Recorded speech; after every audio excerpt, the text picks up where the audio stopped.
Dr. Lena Petrova surfaced from a deep darkness, not all at once, but slowly, like a swimmer rising towards the light.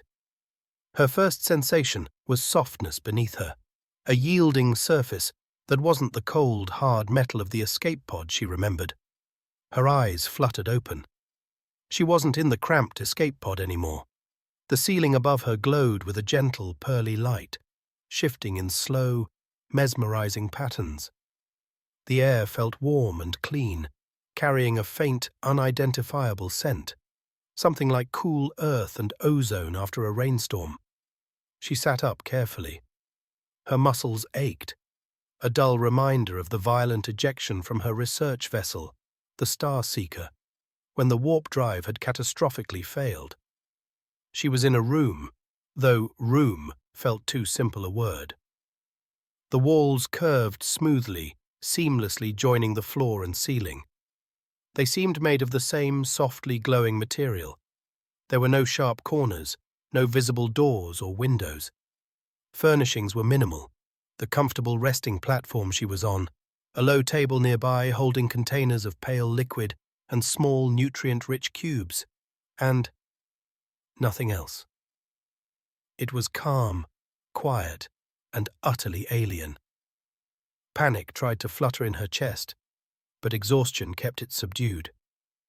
She remembered the escape pod tumbling, alarms screaming, then a blinding light engulfing the small vessel before everything went black.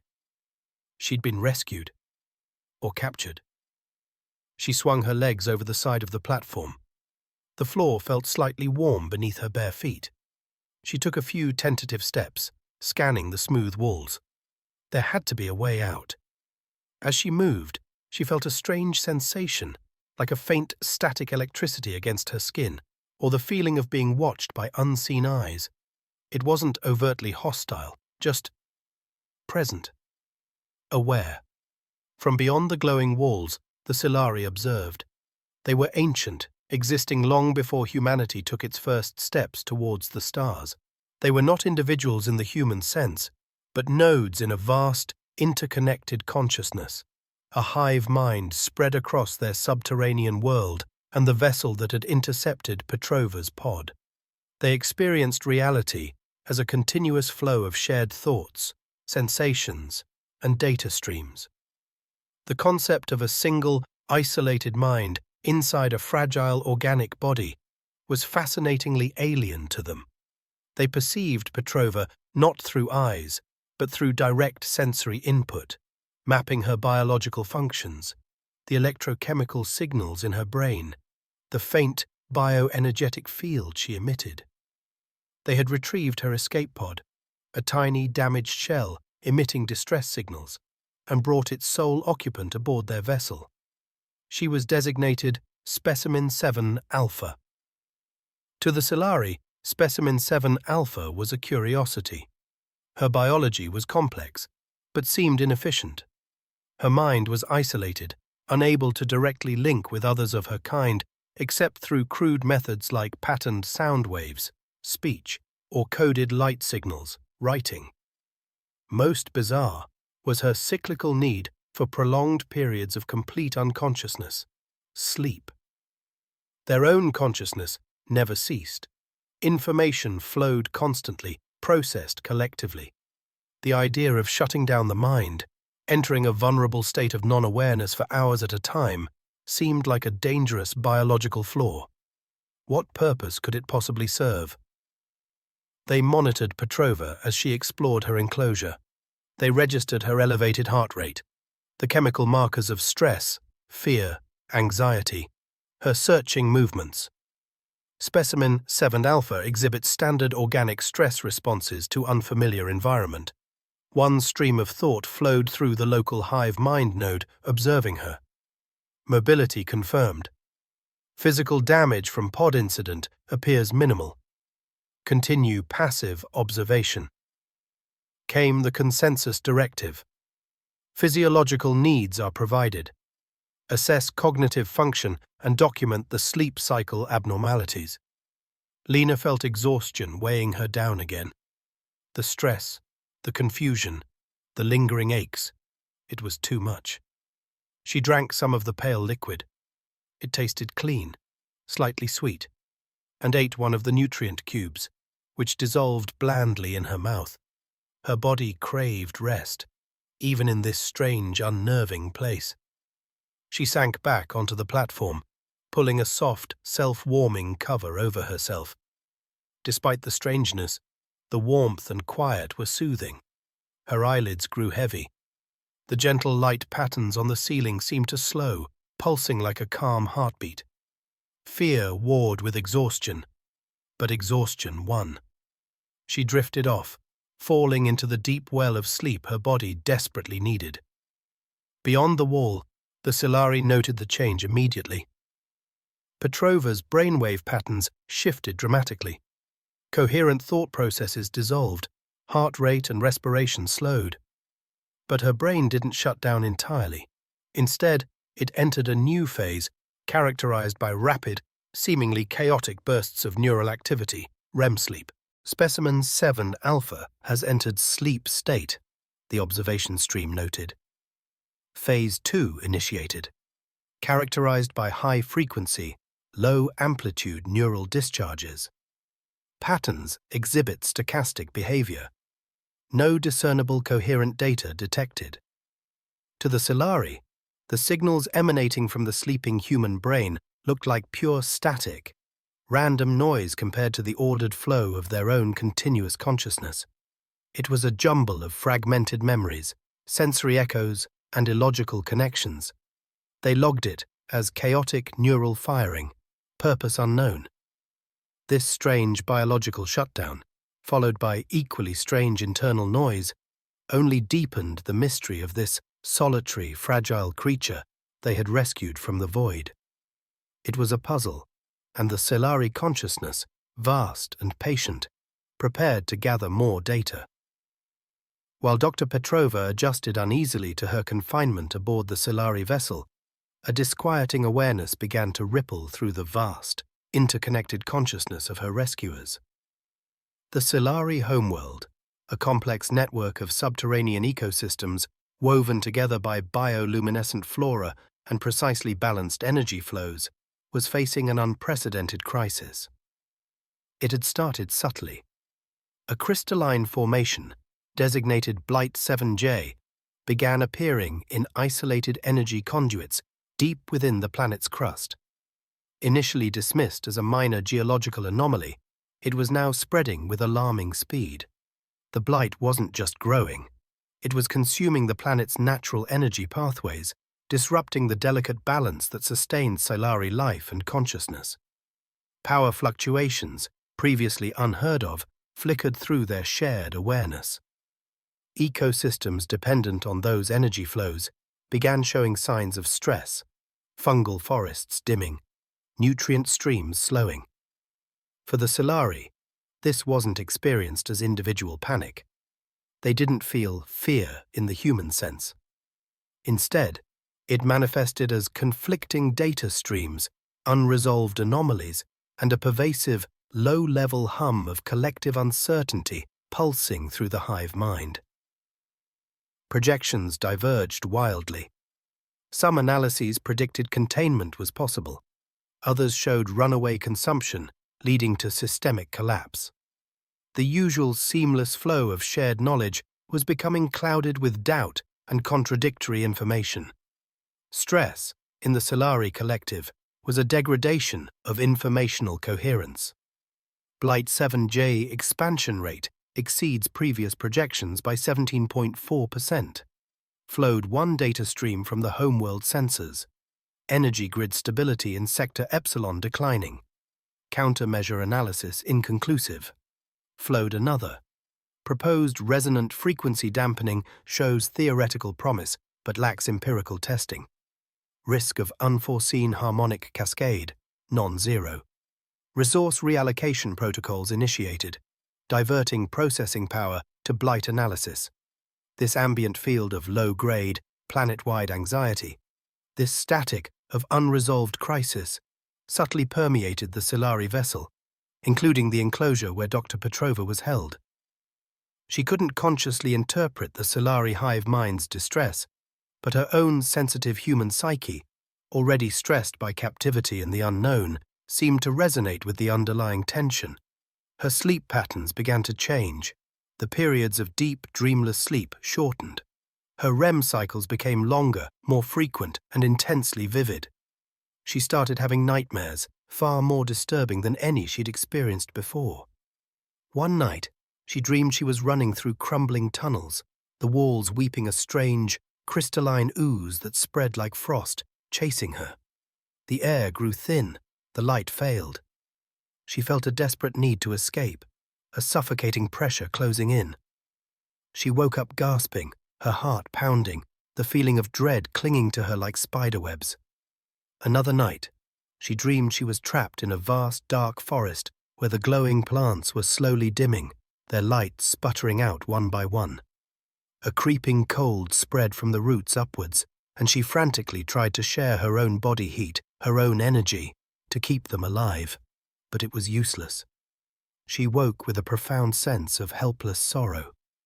Other dreams involved being pursued by shadowy figures through shifting landscapes, or finding herself lost in vast, empty spaces where vital resources were just out of reach.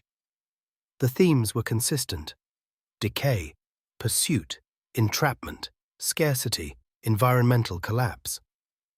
Unbeknownst to her, her dreaming mind was tapping into the ambient psychic distress of her captors, translating the Solari's abstract data crisis into concrete, terrifying human symbols.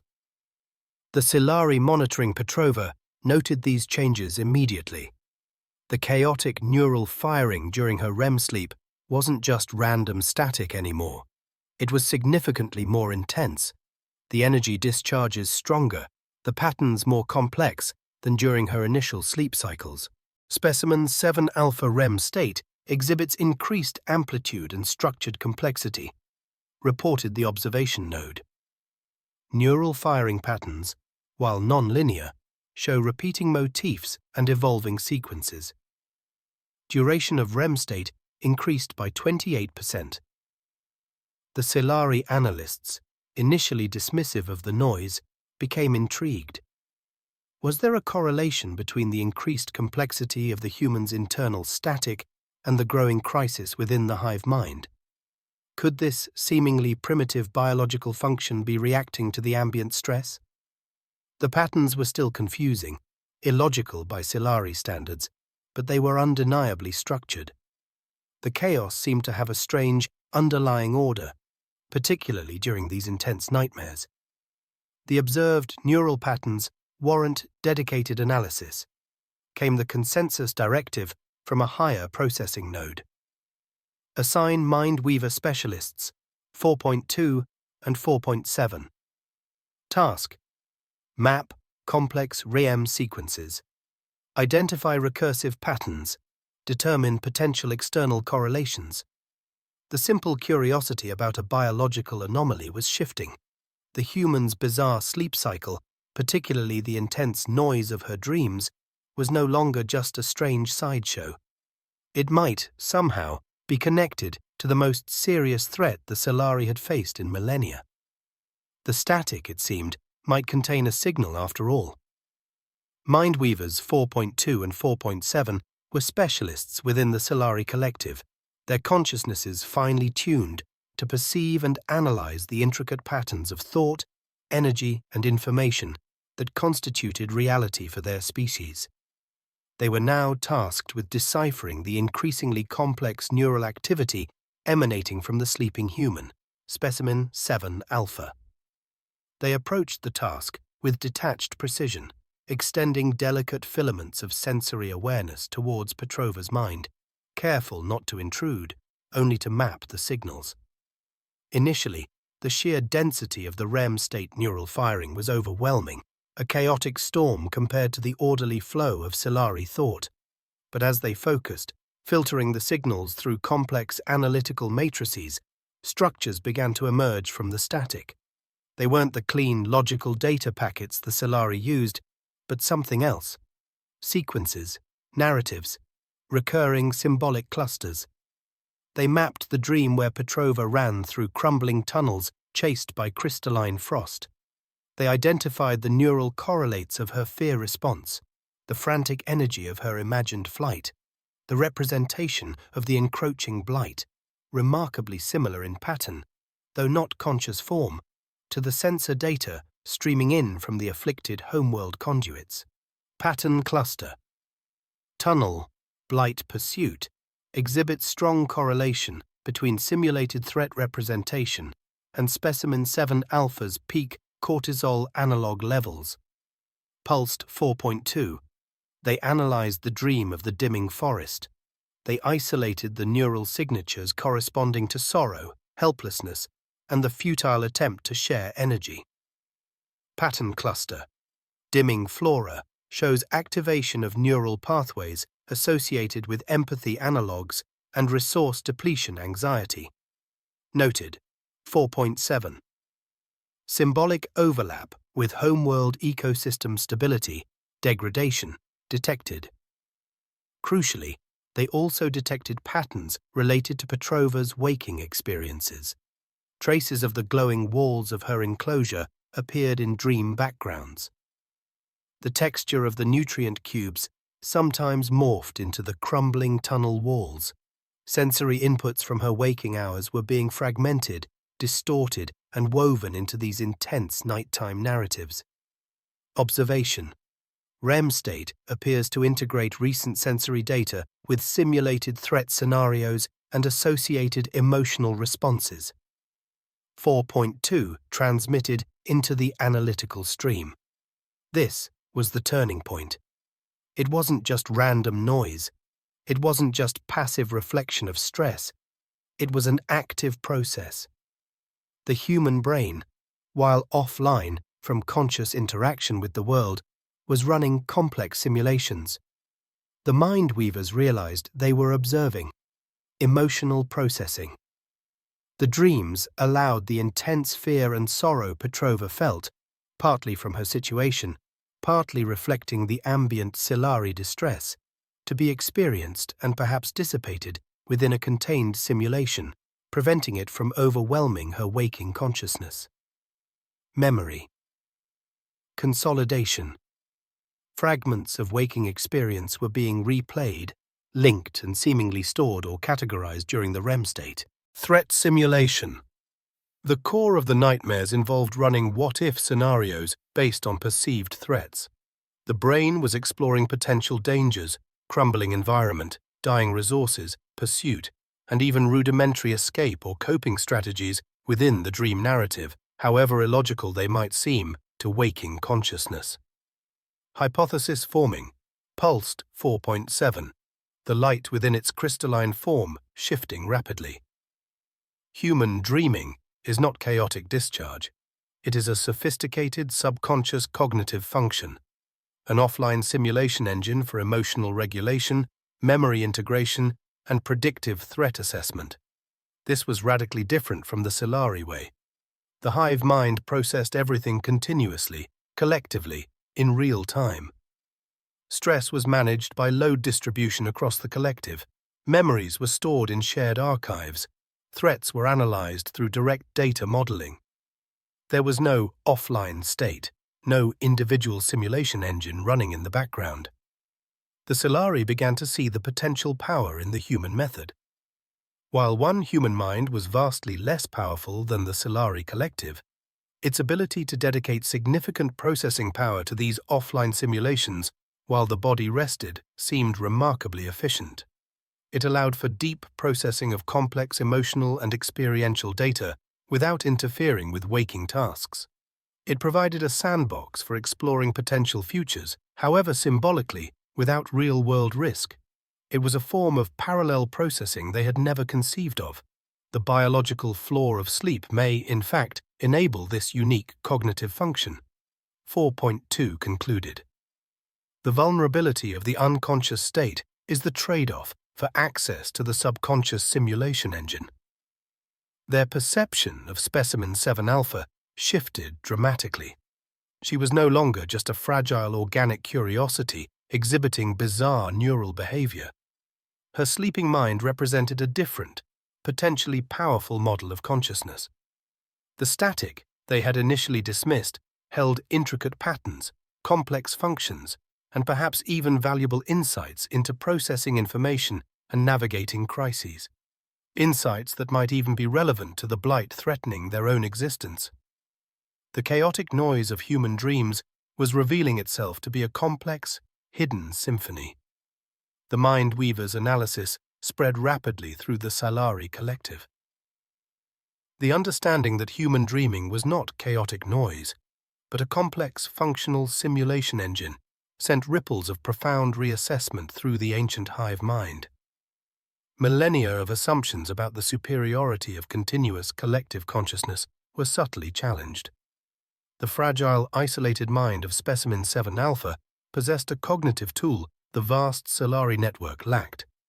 Respect, a concept usually reserved for cosmic phenomena or intricate mathematical proofs, began to attach itself to the sleeping human. The designation, Specimen 7 Alpha, faded from the internal data streams, replaced by references closer to the dreamer or the human guest. The shift wasn't instantaneous or emotional in the human sense, but a logical adjustment based on new data. The human guest possessed potentially valuable biological and cognitive insights. Therefore, her status required elevation from mere curiosity to protected asset, perhaps even potential collaborator. Lena Petrova noticed small changes, though she couldn't pinpoint their source. The ambient light in her enclosure seemed warmer, the slow patterns more soothing. The variety of nutrient cubes subtly increased, offering different textures and faint, pleasant flavors. Once, when she woke distressed from a particularly vivid nightmare about drowning in crystalline shards, a soft harmonic chime resonated briefly through the room, and the feeling of being watched lessened, replaced by something that felt almost calming. She dismissed it as her imagination, her stressed mind playing tricks. Then came the first true indication of change. One day, time was marked only by the subtle shifts in the room's lighting. A section of the smooth wall near the table shimmered and became translucent. Beyond it, Lena could see shapes. Tall, slender figures, composed of soft, shifting light, resembling elongated crystals, or perhaps ethereal, bioluminescent jellyfish moving with slow grace. These were the Salari. Seeing them, even partially, sent a jolt of fear through her, but they made no move towards her. Instead, simple geometric patterns began to form on the translucent surface, projected from the Salari side. A circle, a wave pattern, then a simplified rendering of a human brain, with pulses of light moving rapidly within it during a depiction of the sleep phase. Beside it, they showed a complex branching structure, likely representing their own homeworld or hive mind, with areas darkening, being encroached upon by sharp crystalline shapes, the blight. Finally, they showed the dreaming brain pattern again, pulsing beside the image of the afflicted structure, linked by a simple line. Lena stared, utterly bewildered. Were they trying to communicate? It wasn't language as she knew it, but visual analogy. Were they showing her own brain activity, and connecting it, somehow, to a problem they were facing? A problem involving crystals, like in her nightmares. It was too bizarre, too fragmented to fully grasp, but it was undeniably an attempt at sharing information. They weren't just observing her anymore. They were interacting, acknowledging her internal state. The Salari, limited by the vast gulf between their consciousness and hers, could only offer these symbolic representations. They wanted to convey their newfound understanding. We see your inner world. We recognize its complexity. It resonates with our own struggle. They also hoped, perhaps, that acknowledging her subconscious reflections of their crisis might subtly influence her dream simulations towards potentially useful insights, though they knew this was unlikely to be direct or controllable. Their primary goal, however, was to shift the relationship. to signal that her existence was recognized as more than just biology, that her mind, even in its offline state, held significance. The revelation that human dreams processed fear and simulated threats struck a deep chord within the Silari collective as they grappled with the blight. Their own logical analyses offered probabilities and countermeasures, but lacked the adaptive, almost intuitive exploration of possibilities they glimpsed in Petrova's dream patterns. Could understanding this subconscious simulation offer new pathways for their own problem-solving? Could simulating potential outcomes in a less rigidly logical, more human way reveal unforeseen strategies against the encroaching decay?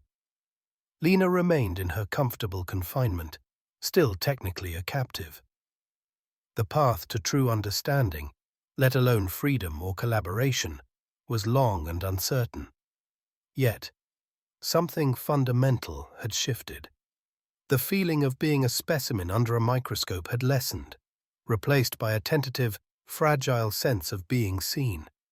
She didn't understand the patterns on the wall, didn't know about the blight, or the Silari's dawning respect for her dreaming mind. But as she looked at the glowing figures through the translucent barrier, she sensed a change, a bridge, however flimsy, being extended across the vast emptiness between their minds. The silence of her containment now held a question, a possibility, where before there had only been alien observation. And somewhere, deep within the Silari hive mind, a new data stream began to flow, one dedicated to the potential wisdom hidden within the static of a single, dreaming human.